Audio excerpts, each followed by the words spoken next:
The village of Oakhaven was a quiet place. It sat right at the edge of a great dark forest. Tall trees stood like silent giants watching over the small houses below. As the sun began to set on this cool evening, long thin shadows stretched across the cobbled streets like spooky fingers. The air grew chilly, and smoke curled from the stone chimneys of the cottages, rising into the purple sky. The village was usually peaceful at this time of day. Families would be inside, eating their supper and getting ready for the night. But tonight, something felt different. A strange quiet had settled over Oakhaven, a quiet that was heavy with worry. Noah walked through the village, pulling his coat tighter around him. The setting sun painted the clouds in shades of orange and pink, but the beautiful colors did not make him feel warm. He could feel the eyes of the forest on him, and a shiver ran down his spine. The trees seemed to lean closer, their branches like twisted arms reaching out. Every little sound made him jump. The rustle of leaves, the hoot of a distant owl, the creak of a swinging sign above the baker's shop.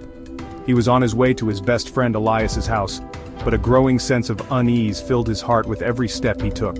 The villagers stood in small groups outside their homes, their faces etched with concern.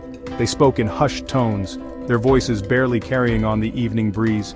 Old Man Hemlock, who had lived in Oakhaven his whole life, pointed a shaky finger towards the dark line of trees.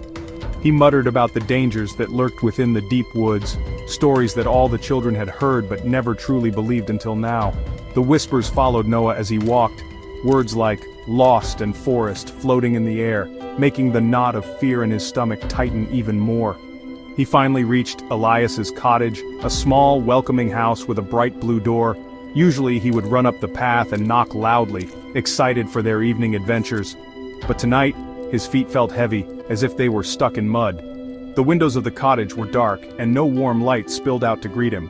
The garden, usually full of colorful flowers, seemed to droop in the fading light. Everything was still and silent, and the silence was more frightening than any noise. Noah took a deep breath, his hand trembling slightly as he reached for the cold metal doorknob.